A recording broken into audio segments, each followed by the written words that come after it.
खुदावंद, आज मैं ना हूं बल्कि मुझ में तू होकर बोले।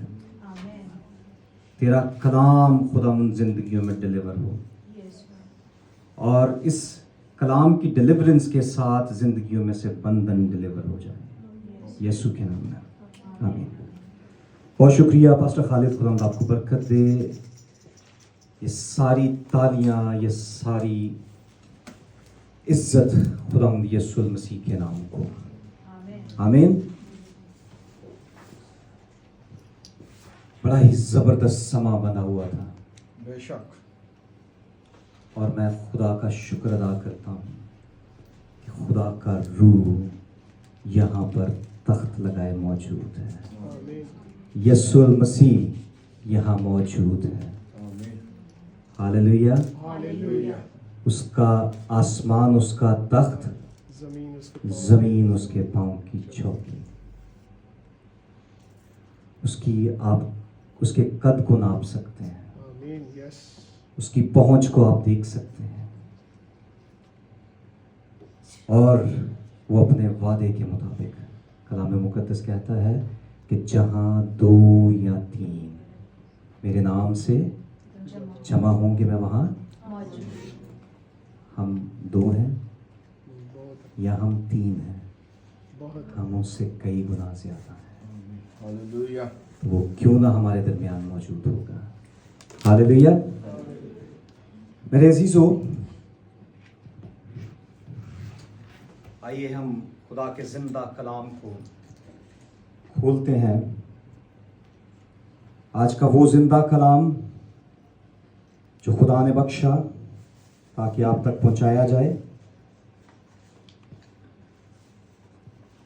एक आज नई सीरीज का आगाज करने जा रहा हूं मैं। हमने पहले यूना की किताब के बारे में तफसीरी तौर पर सीखा था। आज हम दुआ का आगाज करने जा रहे हैं, दुआ की सीरीज का आगाज। आज मैं आपको थोड़ा सा इंट्रोडक्टरी मैसेज जो है वो आप तक पहुंचाऊंगा, और खुदा ने चाहा तो अगले कई हफ्तों में हम इसे कंप्लीट करेंगे। ये छोटा टॉपिक नहीं है, ये काफ़ी बड़ा टॉपिक है और इसकी अहमियत भी बहुत है हमारी ज़िंदगी में। तो आज का टाइटल, आज का उन्वान, जो मेरा उन्वान सुखन है, वो है दुआ, प्रे। हम सभी अपने घरों पर दुआएं करते हैं, हम सभी चर्च में आकर दुआएं करते हैं, हम सभी खानदानी तौर पर इकट्ठे होकर दुआएं करते हैं। आज हम सीखेंगे कि हमें दुआ करनी कैसे चाहिए। हालेलुया। हालेलुया। किसी को पता है कि दुआ का मतलब क्या है? कम्युनिकेशन। और कोई? Thanking for your blessings. Anyone else?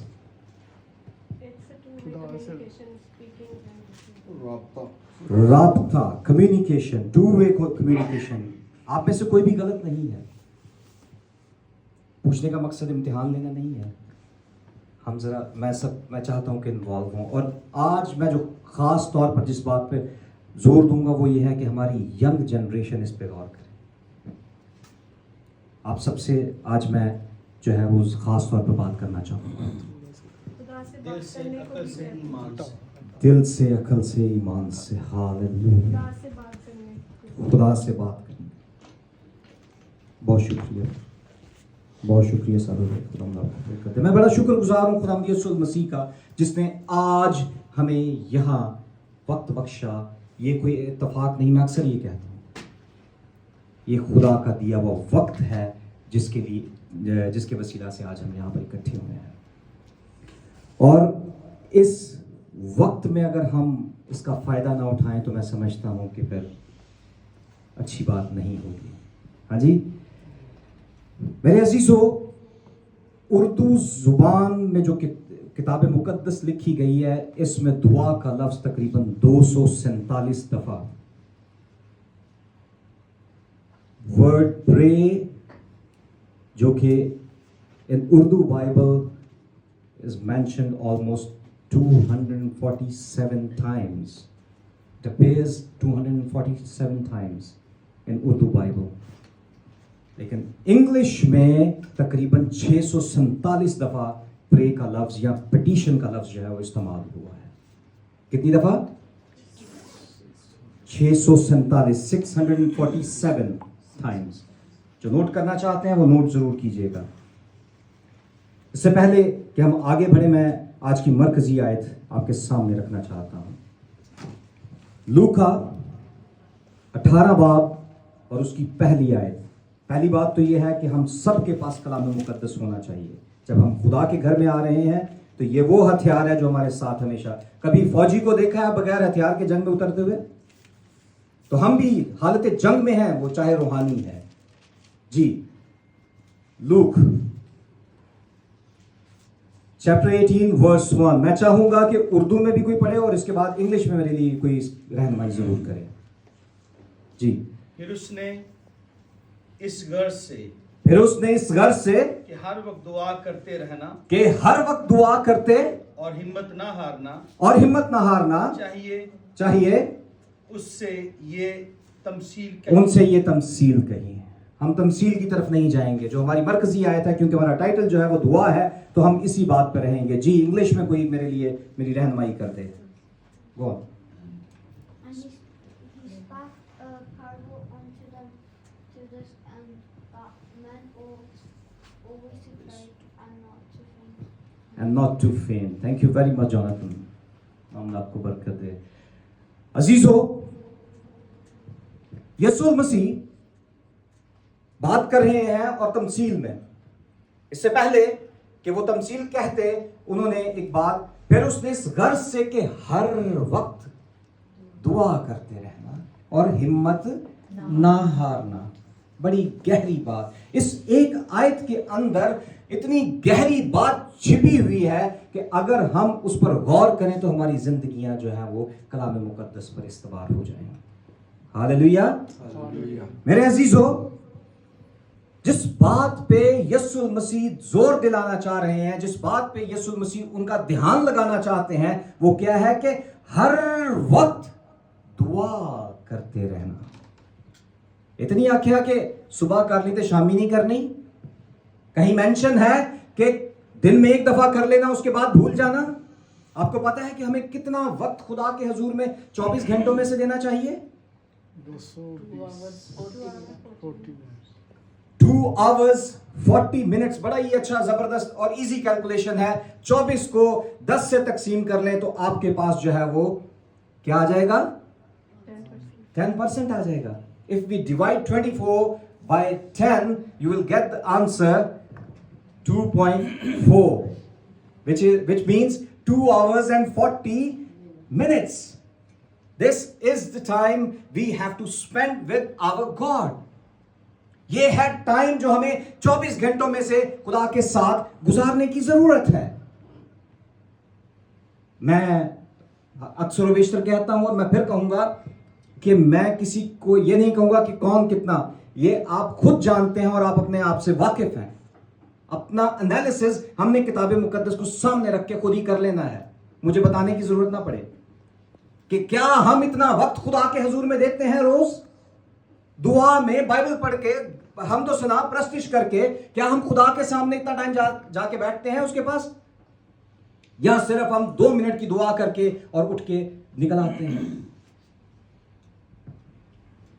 मेरे अजीजों, ये जो सेंटेंस है, ये जो जुमला है, इस बात की तरफ तवज्जो दिला रहा है कि हर वक्त दुआ करते रहना, कॉन्टिन्यूअस जो है एक्शन की बात हो रही है. ऐसा नहीं कि करके और हम रुक जाएं और उसके बाद अगली बात जो यीशु मसीह उनकी तरफ उनका ध्यान दिला रहे हैं वो क्या है? और हिम्मत ना हारना, कि थक ना जाए उसे कि मेरी दुआ में कीती ते है, सुनी नहीं की, हाल तक जवाब नहीं मिला, तो ठीक है हम रहन देने, खुदा को जानती सानू जरूरत नहीं है.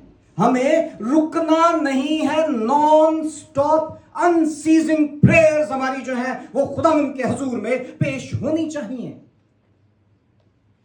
और यही ये बात यीशु मसीह वहां पर शागिर्दों से और उन तमाम लोगों से बयान कर रहे हैं जिनसे ये तमसील बयान कर रहे थे, ताकि वो जान सकें कि हमें दुआ कब कब और कैसे कैसे करनी है। और आज हम यही सीखेंगे। बहुत बाकी सब ने जो है वो मतलब बताया दुआ का। दुआ जो वर्ड प्रे है, it's been derived from Latin word precari. What is it? Precari. Precari का मतलब होता है इल्तिजा करना, बेग करना, किसी के हजूर में जाके दरखास्त करना, किसी से कुछ मांगना। ये है प्रे की बेस, जहां से प्रे वर्ड आया है। ये है प्रे का मतलब। दुआ का मतलब क्या है? खुदा से बातें करना, गुफ्तगू करना, खुदा के हजूर में जाकर उससे राबता रखना। और ये वो कौन सा राबता है? वन वे कम्युनिकेशन नहीं है, ये है टू वे कम्युनिकेशन। कम्युनिकेशन के दो पार्ट होते हैं, जिसमें एक सेंडर होता है, दूसरा रिसीवर होता है। जो सेंड करता है, रिसीवर उसे रिसीव करता है। रिसीवर रिसीव करने के बाद क्या करता है कि उसके बाद वापस वो जो भी उसका जवाब होता है वो सेंडर को वापस भेज देता है, back to sender. Are you getting मी?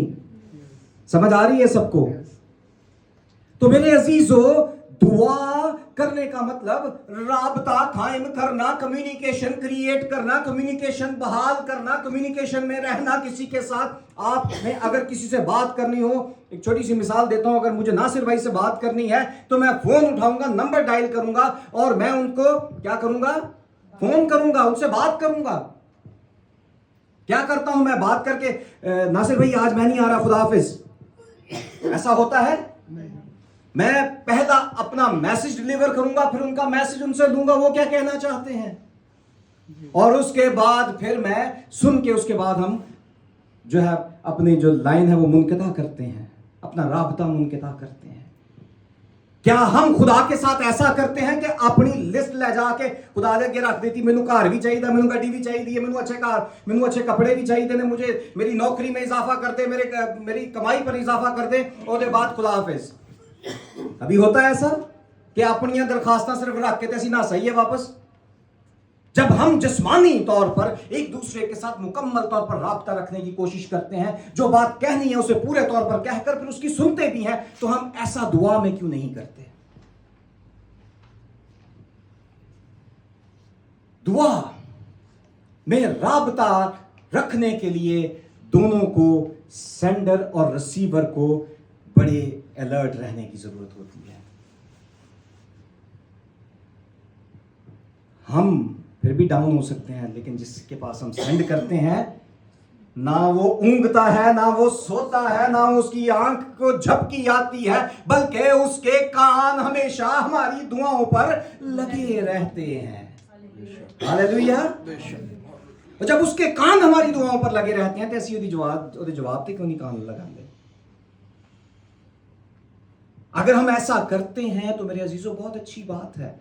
अगर ऐसा नहीं करते तो आज से हमें अपनी रूटीन बदलने की जरूरत है। सबसे पहले मैंने क्या कहा कि हमें खुदा के हजूर में वक्त कितना देना है? तकरीबन 2 घंटे और 40 minute, 2 hours and 40 minutes we have to stay in the presence of God। फिर उसके बाद हमारा राबता ऐसा हो कि अगर किसी दोस्त के पास जाएं तो हम बेतकल्लफ हो जाते हैं। हाँ जी, तो हम जब यीशु के पास जाते हैं, वो तो हमारा दोस्त है, हमारा भाई है। हाँ जी, वो खुदा का बेटा है, तो उथे जाके बेतकल्लफी क्यों नहीं करते कि खुदावंदा तेरी बड़ी मेहरबानी, मेरे ना सब कुछ हो रहा, मेरी दुआओं पर कान लगा। और अगर ऐसा नहीं है तो हमें इन बातों को अपनी जिंदगी में जो है गौर खौस करने की जरूरत है। दुआ हमारी रूहानी जिंदगी में इसकी क्या अहमियत है, तो बता सकता है? मैं इसे यूं कहता हूं कि दुआ जो है हमारी स्पिरिचुअल ऑक्सीजन का काम करती है। क्या करती है? ऑक्सीजन का काम करती है। कैसे? मोस्टली हम में से जो है वो तकरीबन जो है मेडिकल से ताल्लुक रखते हैं। ऑक्सीजन 21% जो है वो एनवायरमेंट इसमें एटमॉस्फेयर में है, जिसे हम इनहेल करते हैं और पूरी की पूरी भी नहीं करते। ठीक है, वो लेते हैं तो क्या होता है कि हमारे जिस्म को ताकत मिलती है। अगर ऑक्सीजन हमारी जिंदगी में ऑक्सीजन की कमी हो जाए तो जो मेडिकल वाले वो समझ सकते हैं कि सैचुरेशन जो है वो क्या होती है, डाउन होना शुरू हो जाती है, यानी ऑक्सीजन का लेवल हमारी बॉडी के अंदर से कम होना शुरू हो जाता है, सांस लेने में दुश्वारी होना शुरू हो जाती है। और जब सांस लेने में दुश्वारी होती है तो क्या होता है, फिर जो जिसको मुश्किल हो रही होती है, कभी उससे पूछ के देखिएगा कि वो पलसेटे मारता है, कभी उठता है, कभी बहता है। क्यों? क्योंकि उसके अंदर एक जो है डिस्कंफर्ट जो है वो उसकी बॉडी के अंदर क्या हो रही होती है, डेवलप हो रही होती है। क्यों? क्योंकि उसकी बॉडी की जो रिक्वायरमेंट, ऑक्सीजन की रिक्वायरमेंट है, वो पूरी नहीं हो पा रही। फिर इसी तरह हमारी रूहानी जिंदगी में जब हम दुआ नहीं करते तो क्या होता है कि हमारी रूहानी ऑक्सीजन जो खुदा के साथ राब्ता है, जो हमारी रूहानी ताकत है, वो कम हो रही होती है। हम रूहानी तौर पर अगर मुकम्मल तौर पर देखा जाए, जिसकी जिंदगी में जो ऑक्सीजन की कमी हो रही हो, तो एक वक्त आता है कि वो फिर इस जहाने फानी से कूच कर जाता है। ऑक्सीजन की कमी, उसके साथ लंग्स जो है कोलैप्स होने के साथ ही हार्ट को इफेक्ट होता है और हार्ट अटैक हो जाता है। और क्या होता है कि वो शख्स फिर दोबारा सांस नहीं लेने पाता। और इसी तरह हमारी रूहानी जिंदगी में है कि हम जब खुदा के साथ राब्ता नहीं रखते तो आहिस्ता आहिस्ता क्या होता है कि हमारी जिंदगी जो है, जो रूहानी जिंदगी है, हम उससे बाहर आकर जिस्मानी, क्योंकि हम जो है जिस्मानियत में चले जाते हैं, रूहानियत में बिल्कुल हमारा राब्ता खुदा से ख़त्म हो जाता है। अक्सर व बेशतर कहा जाता है, पादरी साहब साढ़े वास्ते दुआ करे हो जी। कभी देखा है किसी शख्स को ऑक्सीजन का सिलेंडर साथ लेके घूम रहा होता है? कुछ ऐसी भी डिजीज हैं जिनमें उनको कैरी करना पड़ता है ऑक्सीजन, सप्लीमेंट्री उसको रिक्वायरमेंट पूरी करने के लिए। तो साडा भी वही हाल है, ऐसी आप दुआ नहीं करनी सी, पादरी नूं कह देना, दूजियां नूं कहना साडे वास्ते दुआ करियो जे। हम दूसरों का सहारा लेते हैं, जैसे उस शख्स को जो है ऑक्सीजन सिलेंडर के जरिया से क्या करना पड़ता है, सहारा लेना पड़ता है। क्या हम ऐसी डिपेंडेंसी की जिंदगी गुजारना चाहते हैं? तो फिर दुआ करना शुरू कर दो। आमीन। हालेलुया। अगर हम ऐसी डिपेंडेंसी नहीं, अपनी जिंदगी में स्पिरिचुअल डिपेंडेंसी नहीं चाहते, तो मेरे अजीजों खुदा के साथ राब्ता कायम करें, कमरे में जाएं, खुदा से बात करें, उससे उसके हुजूर में झुकें, घुटनों पे जाएं, खुदावंद से कहें मैं हूं, आ गया हूं, हाजिर हूं, मुझसे बात कर, मैं तेरे साथ बात करना चाहता हूं। मैं चाहता हूं कि तेरे कलाम की बातों को, तेरी गहराइयों को सीख सकूं। मैं चाहता हूं कि मैं तेरे साथ राब्ते में रहूं। मैं चाहता हूं कि मेरी जो स्पिरिचुअल ऑक्सीजन है वो हमेशा हमेशा जो है वो 100% रहे। हालेलुया। तो उसके लिए अगर हमें डिपेंडेंसी से बाहर आना है तो हमें खुद भी दुआ करने की जरूरत है। हम बहुत अच्छी बात है, हम दूसरों से कहते हैं, हमें करनी भी चाहिए एक दूसरे के लिए दुआ, लेकिन सबसे अहम हिस्सा यह है कि हम अपने लिए खुद खड़ा होना सीखें, और दुआ हमें ऐसा करना सिखाती है। हालेलुया। इसी तरह फ्रेंच जुबान में लैटिन में प्रीकारी और फ्रेंच में प्रीरारी के नाम से जो वर्ड इस्तेमाल किया गया है, जिसका मतलब भी बैक करना है, जो है दरख्वास्त करना है, इल्तिजा करना है, किसी से कुछ मांगने को कहा जाता है। अब दुआ हम कर कैसे सकते हैं? कुछ लोगों का ख्याल है कि दिली दिल से दुआ करनी चाहिए, कुछ लोगों का ख्याल है कि हमें ऊंची आवाज़ में दुआ करनी चाहिए। तो मेरे अजीज़ों, दुआ हम लाउडली भी कर सकते हैं, लेकिन माहौल को देखते हुए। दुआ हम दिल में भी कर सकते हैं, ये डिपेंड करता है कि आप कहाँ पर मौजूद हैं। आप खुदा के हुजूर में खामोशी के साथ अपनी जगह, अपने घर में मौजूद हैं, तो जितनी मर्जी ऊंची आवाज में दुआ कर सकते हैं। आप कहीं पर किसी के लिए दुआ कर रहे हैं, किसी को डांट रहे हैं, किसी भी बीमारी को, मुश्किल को, परेशानी को, तो वहां पर भी आप ऊंची आवाज में भी दुआ कर सकते हैं। लेकिन डिपेंडेंसी जो है वो फिर उसी पे आ जाती है कि आप किस माहौल में मौजूद हैं। हम इज्तिमाई तौर पर दुआ करते हैं। अभी हम क्या थोड़ी देर पहले क्या कर रहे थे? दुआ कर रहे थे, सब दुआ कर रहे थे कलाम के लिए, एक दूसरे के लिए, मेरे लिए, खुदा के रूह के लिए हम दुआ कर रहे थे। तो ये डिपेंड करता है कि हम कहाँ पर किस वक्त मौजूद हैं और क्या जो वो वक्त है जो हमें क्या अलाउ कर रहा है कि हम ऊंची आवाज में दुआ करें या हम नीची आवाज में दुआ करें या हम दिल में दुआ करें। अब सवाल ये पैदा होता है कि दुआ करनी किससे चाहिए? हाँ जी, दुआ किससे करनी चाहिए? बाप से। और कोई? खुदा से। मत्ती 5 बाब और मत्ती 6 बाब और उसकी 9वीं आयत। अगर हम बेटा अगर जी, थैंक यू वेरी मच। 6 बाब उसकी 9वीं आयत, 9 वर्स 9 जी।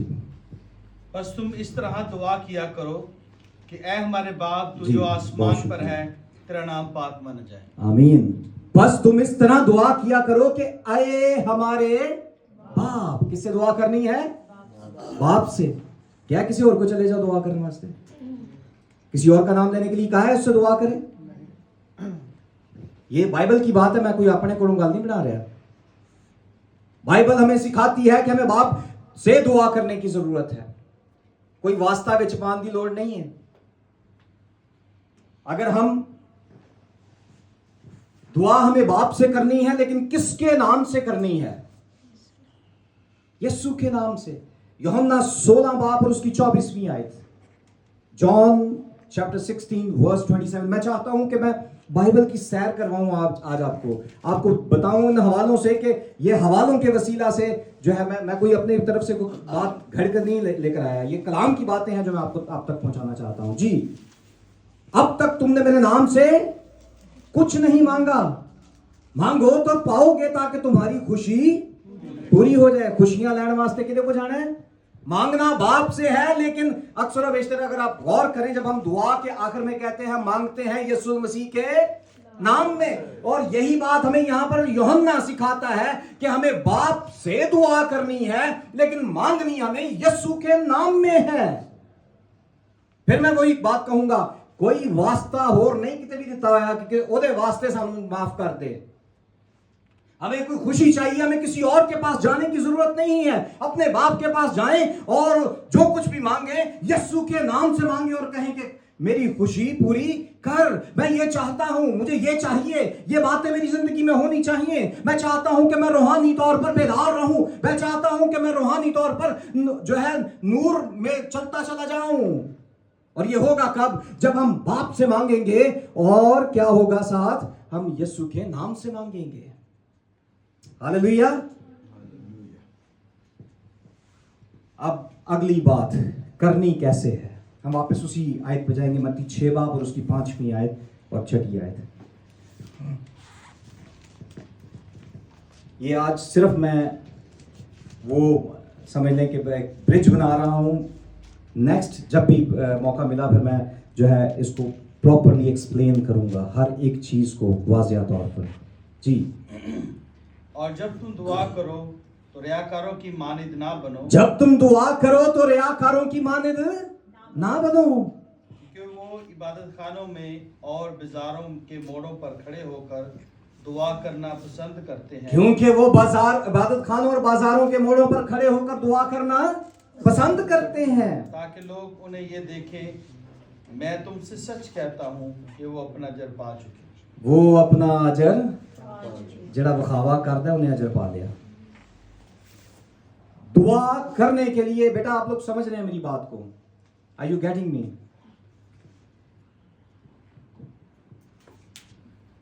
जब हम दुआ करें, जरूरी नहीं है कि मैंने ऊंची ऊंची आवाज से दुआ करने की जरूरत है कि मैं वो हमारे पास कलाम मुकद्दस में एक मिसाल भी है फकी और फरीसी की, जब दुआ कर रहे थे वो कहता मैं ते मंगू नहीं, मैं जो नहीं करता, मेरी जिंदगी में ये नहीं है।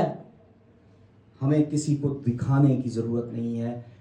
जो बात हमें खुदा से करनी है वो खुदा के साथ कहीं बाहर खड़े होकर दुआ, दूसरे अल्फाज में मैं इसको यूं कहूंगा कि हम ऐसे इधर उधर बेफायदा नाम लेते रहें खुदा का, तो उसका कोई फायदा नहीं है। और यहां पर खास तौर पे यीशु मसीह उस वक्त उन लोगों से मुखातिब था, आज हमारे साथ मुखातिब है ये कलाम मुकद्दस, और हमें ये बात सिखाता है कि हमें रियाकारों की तरह बनना नहीं है, हमें दिखावा नहीं करना। हमें ये बात हर एक को बताने की जरूरत नहीं कि मैंने दुआ करनी होती है, मैं कितने अच्छे अल्फाज इस्तेमाल कर लेता हूं दुआ में, या मैं क्या कर सकता हूं दुआ में, या मेरे वसीला से दुआ में क्या हो सकता है। हमें किसी को कुछ बताने या दिखाने की जरूरत नहीं है। ये अभी हमने दुआ का मतलब क्या देखा था, टू वे कम्युनिकेशन, राबता है। कोई तीसरा बंदा विच पाने की लोड़, किसी को दिखाने की जरूरत है। हमें खुदा के साथ राबते में रहने की जरूरत है। हमारा जो कम्युनिकेशन है वो खुदा के साथ होना चाहिए, लोगों के साथ नहीं कि हमें उनको बताने की जरूरत पेश आए। बल्कि हमारे उठने बैठने चलने फिरने से पता चल जाना चाहिए कि मैं दुआ गो हूं। मेरे बोलने से पता ना चले कि मैं दुआ करना हूं, मेरे बताने से यह ना पता चले कि मैं सुबह 4 बजे उठता हूं मैं दुआ करता हूं, मेरे बताने से यह ना पता चले कि रात को सोने से पहले मैं दुआ करके सोता हूं। बल्कि वो दुआ जब मैं करता हूं तो उसके वसीला से मेरी जिंदगी में तब्दीली आनी चाहिए, वो मेरी जिंदगी में नजर आना चाहिए। और अगर नजर आएगा तो खुद ब खुद पता चल जाएगा कि मैं दुआ करता हूं या नहीं करता। बेशक। और हमारी गवाही ही यही है कि हम चलते फिरते 4 अंजीलें कलाम मुकद्दस में 5वीं अंजील हम जो चलते फिरते लोग जिसको पढ़ते हैं।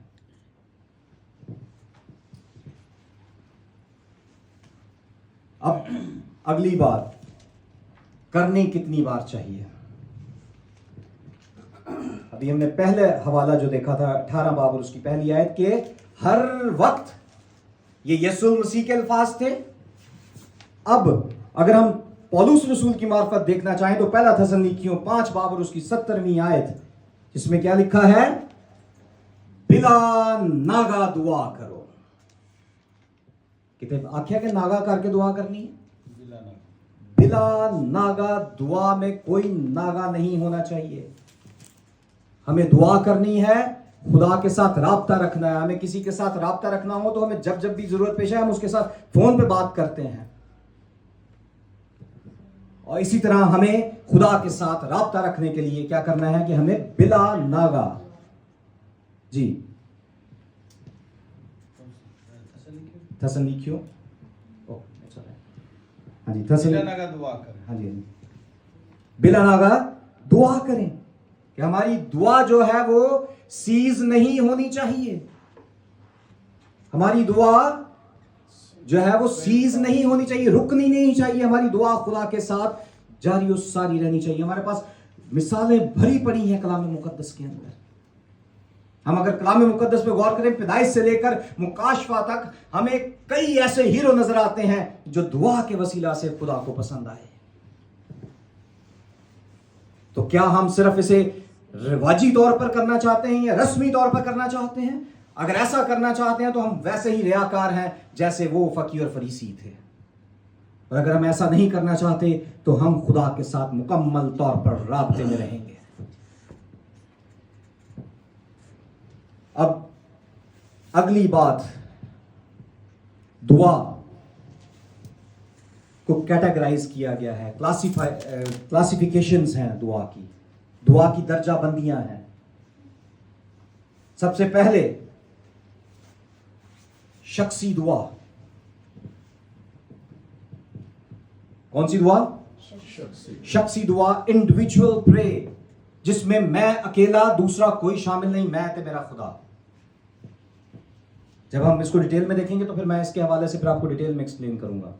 लेकिन आज सिर्फ और सिर्फ मैं एक आपको बताया मैंने शुरू में कि जैसे इसको सिर्फ इंट्रोडक्टरी तौर पर मैं बता रहा हूं कि इन सारी चीजों को हम अगले कई हफ्तों में सीखेंगे। शख्सी दुआ, जिसमें मेरा और मेरे खुदा का राब्ता। एक मिसाल देता हूं कि हम दानियल से वाकिफ हैं। क्या करता था? दुआ करता था। वो उस वक्त वो दिन में 3 दफा खुदा के हजूर में जाके दुआ किया करता था, लेकिन कहां जाके? अपने कमरे में शख्सी तौर पर खुदा के साथ राब्ते में रहता था। कुछ ऐसी भी जगह हैं जहां पे उसने इज्तिमाई तौर पर भी दुआ की है। लेकिन फिर दूसरी बात, इज्तिमाई दुआ। अब इज्तिमाई दुआ में भी 2 दर्जा बंदियां हैं, 2 क्लासिफिकेशंस हैं, जिसमें एक हम चर्च बेसिस पे बैठ के दुआ करते हैं, दूसरी हम खानदानी तौर पर दुआ करते हैं कि मैं और मेरा घराना एक जगह पे बैठे हुए हैं, अपने घर में हैं, हम सुबह इकट्ठे बैठे हैं, हमने खानदानी तौर पर दुआ की है, हम रात को सोने से पहले खानदानी तौर पर दुआ करके सोए हैं, ये है खानदानी। लेकिन जब हम चर्च में आते हैं, हफ्ते में 1 दफा, 2 दफा, 3 दफा, जब भी हम इकट्ठे हों, जब हम बाजमाइत यहां पर इकट्ठे होते हैं, कई खानदान आ जाते हैं, तो कलीसियाई तौर पर हम इसे क्या कहते हैं? कलीसियाई दुआएं। यहां चर्च के साथ मिलकर दुआ करना। अभी तक समझ में आ रही है? Hallelujah, hallelujah. नींद तो नहीं ना आ रही किसी ने? अच्छा जी, हम आगे बढ़ते हैं। दुआ का लफ्ज 3 स्पेलिंग्स पर मुश्तमिल है। It's consist of 3 spellings. कौन कौन से हैं? दाल एंड अलिफ। दाल, जब तक मैं खुदा की तरफ ध्यान नहीं लगाऊंगा, मैं दुआ में जा नहीं सकता। हाँ जी। और उसके लिए हवाला देख सकते हैं कुलसियों 4 बाब और 2 आयत, जिसमें क्या लिखा है? दुआ करने में मशगूल और शुक्रगुजारी के साथ उसमें बेदार। अगर बेदार होऊंगा तो ध्यान लगा सकूंगा। अगर मैं खुदा की तरफ ध्यान लगाना है तो मेरी आंखें खुली रहनी चाहिए, जिस्मानी तौर पर नहीं, रूहानी तौर पर। तभी जो है मैं क्या करूंगा? अपना ध्यान खुदा की तरफ लगा सकूंगा। उसके बाद एन से आजिज़ी।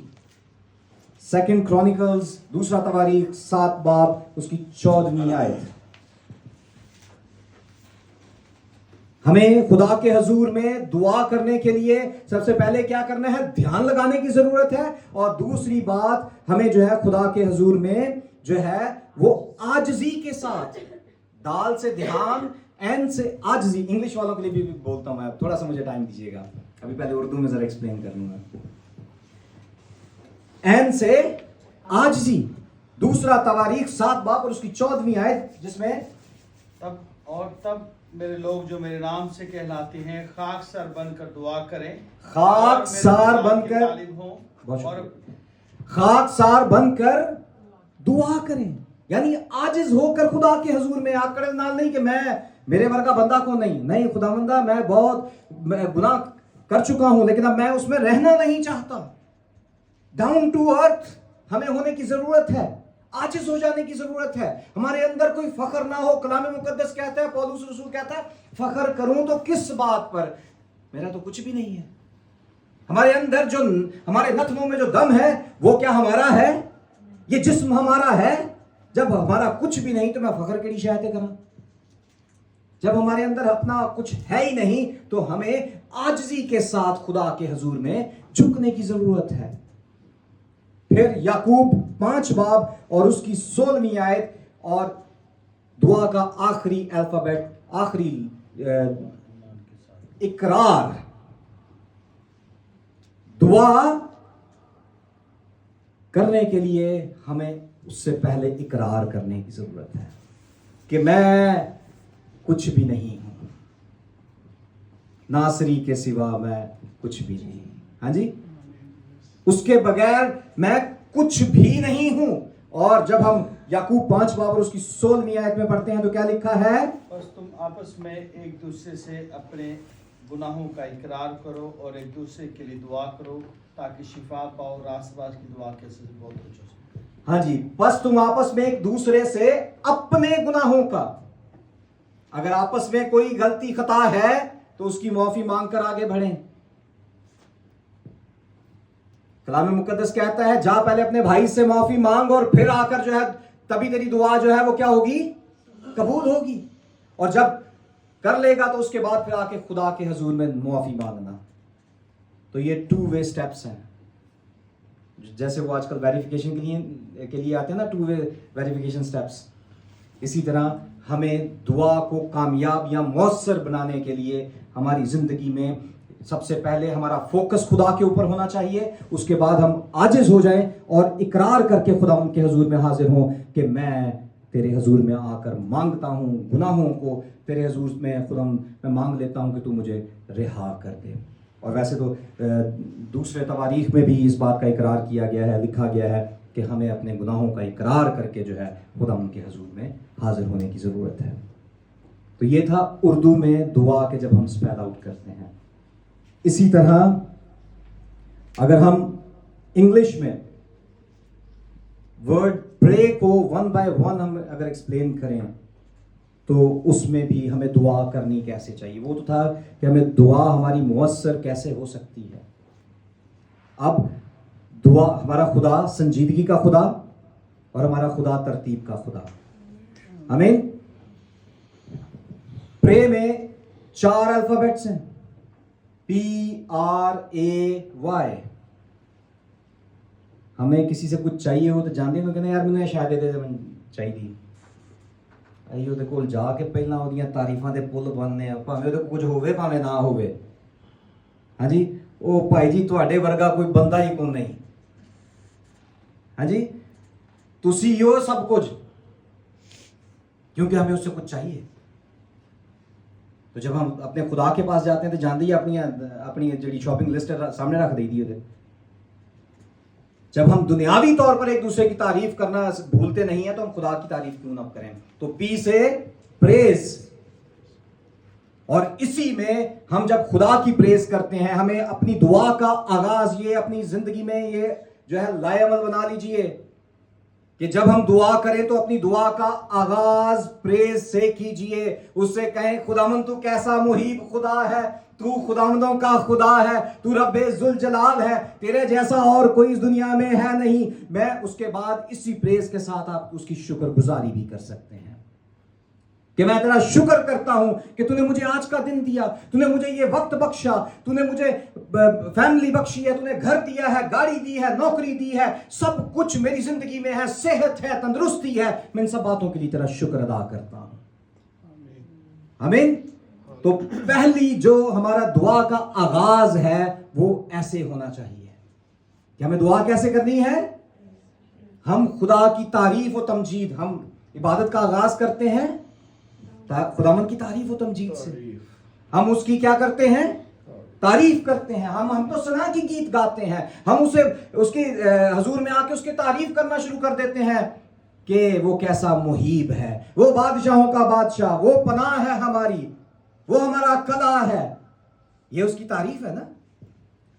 तो इसी तरह हमें दुआ में भी जब दुआ का आगाज करना है तो हमने क्या करना है कि हमें प्रे करने की, प्रे में जो है प्रेज करने की जरूरत है। उसके बाद आर का मतलब रिपेंट, मुआफी मांग कर। जैसे हमने जो है वो अलिफ आखिरी में देखा था इकरार, इसी तरह इसमें भी जो है वो रिपेंट, अपने गुनाहों को की तौबा करके हम खुदा उनके हजूर में आए और उससे दुआ करें, हम उससे मांगें, क्योंकि जो कुछ हम उससे मांगेंगे वो जानता है, हमारी ज़रूरतों से वाकिफ़ है, वो हमारी हर चीज़ से वाकिफ़ है जो हमें जो है हमें दरकार है। लेकिन मेरे अजीज़ों, वो चाहता है कि हम मुंह से बोलकर उससे कहें।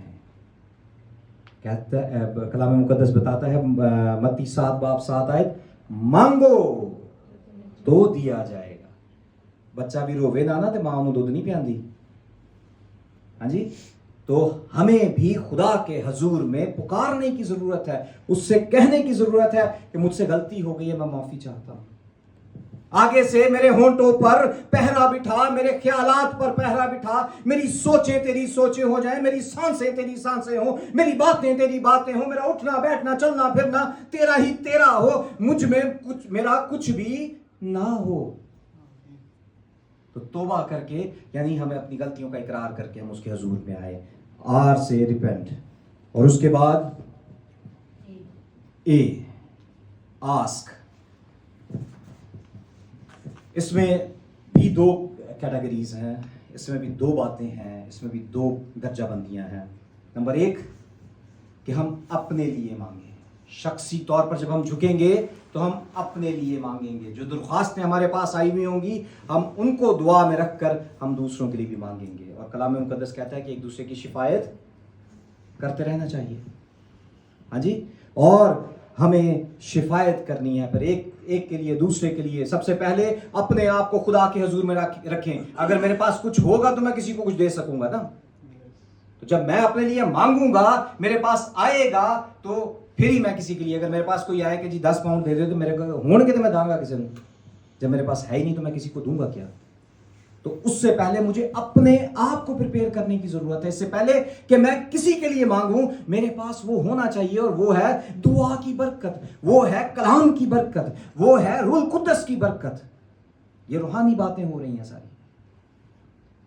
अगर मेरे पास होगा, अगर अक्सर बेशतर कहा जाता है जी वो God bless you, God bless you, बहुत अच्छी बात है, कहना चाहिए, लेकिन इस गॉड ब्लेस यू कहने के लिए हमारे अंदर वो ब्लेसिंग्स होना बहुत जरूरी है,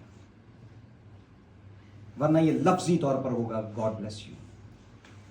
अगर हमारे अंदर नहीं है तो मैं दे कैसे सकता हूं किसी को ब्लेसिंग्स? मेरी बात समझ रहे हैं?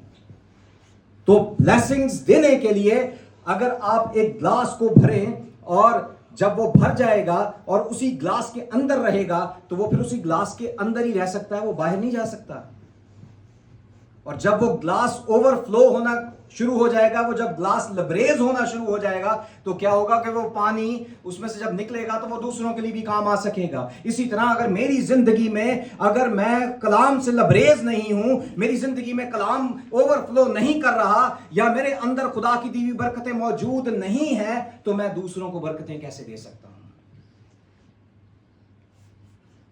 हो सकता है बहुत सारे इससे सहमत ना हो, लेकिन बाद में अगर चाहें तो आप इस पे बात कर सकते हैं इस हवाले से। लेकिन मेरे अजीजों, अगर मेरे पास कुछ है तो ही मैं दे सकता हूं, वरना वो सिर्फ लफ्जी बरकत होगी जो कि लफ्जों के साथ ही खत्म हो जाती है।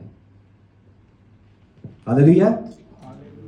आइए हम आगे बढ़ते हैं। उसके बाद हम अपने लिए मांगे और उसके बाद फिर दूसरों के लिए मांगे। फिर उसके बाद आखिरी अल्फाबेट जो वाई है वो है यील्ड। यील्ड के YIELD, इसके दो मायने हैं इंग्लिश के अंदर, और एक है सीज करना, स्टॉप हो जाना, रुक जाना। जब आपने सब कुछ मांग लिया है, अब वक्त है कि आप खामोश हो जाएं ताकि खुदा अब आपसे बात करे।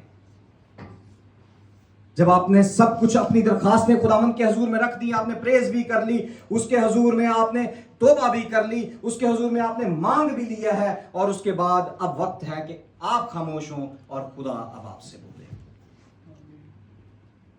और यील्ड का दूसरा मतलब है प्रोडक्शन। तो जब खामोश होकर हम खुदा से उसकी दी हुई बरकत लेंगे तो तभी हम प्रोडक्टिव हो सकते हैं। बगैर लिए मैं प्रोडक्टिव नहीं हो सकता। बगैर लिए मैं किसी को कुछ दे नहीं सकता, क्योंकि अगर बीज भी, अगर उसके पास कुछ हो तो वो जमीन में जाकर मरता है और उसके बाद वो उगना शुरू होता है। फिर बहुत सारे लोगों को जो है वो किसी को छांव देता है, किसी को फल देता है, किसी को फूल देता है, उससे कई लोग जो है वो फायदा उठाते हैं। और यही हाल यहां पर है कि अगर मैं दुआ में खुदा के हुजूर में झुकता हूं तो क्या होता है, मैं खुदा से जब मांगता हूं तो मुझे इंतजार करने की जरूरत है कि खुदा मुझे दे। और अक्सर बेशतर कहा जाता है जी कि साडी दुआ ते करने, दुआ सुनी नहीं जाती। तो मेरे अजीजों, जब हमारे लाए अमल, जब हमारा तरीकाकार सही नहीं होगा मांगने का, तो हमें कभी भी मिलता नहीं है, क्योंकि दुआ जाती ही नहीं, पहुंचती ही नहीं। सुन तो लेता है, उसे पता भी होता है, क्योंकि वो हमारी जरूरतों से वाकिफ है, लेकिन वो चाहता है कि वो खुदा असूलों का खुदा है। अगर हम ऑर्गेनाइजेशंस में असूलों को फॉलो कर सकते हैं, तो हमें रूहानियत में भी कलाम के दिए हुए असूलों को मानने की जरूरत है। उसके बाद अक्सर बेशतर हम जब दुआ के लिए कहते हैं तो हमें स्पेसिफाई करने की ज़रूरत है कि फलाना भाई या फलानी बहन जो है वो दुआ करेंगी इस मकसद के लिए। हवा च नहीं, कभी दुकान पे गए और जाके कह दो मैं चीज़ लेना आया हूँ, जब तक आप उन्हें स्पेसिफाई ना करें कि मुझे आटा चाहिए, चीनी चाहिए, उस वक्त तक वो आपको कुछ देगा नहीं। इसी तरह हमें भी, जब हम जो प्रिजाइडर्स होते हैं उन्हें भी जब यहाँ पर आप किसी को रिक्वेस्ट करते हैं दुआ के लिए, तो हमें कहने की ज़रूरत है कि भाई आप इस मकसद के लिए दुआ करें।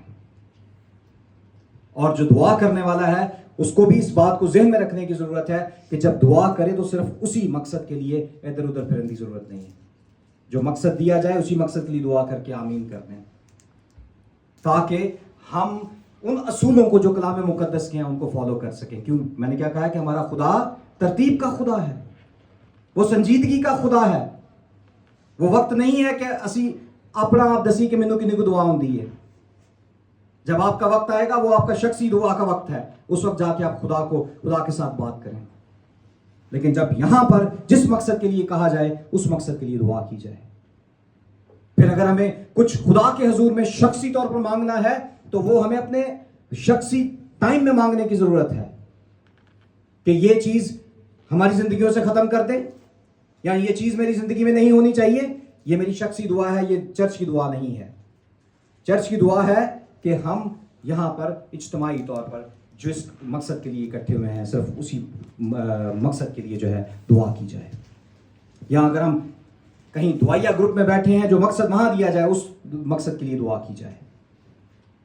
तो इन बातों को हमें जो है जहन में रखने की जरूरत है ताकि हमारी दुआएं मुअस्सर हों, असर रखें, जिंदगियों में काम करें, और हमारे चलने फिरने उठने बैठने से वो दुआएं जो है वो नजर आनी चाहिए। आमीन। खुदावंद आप सबको इस कलाम के वसीला से बरकत दे।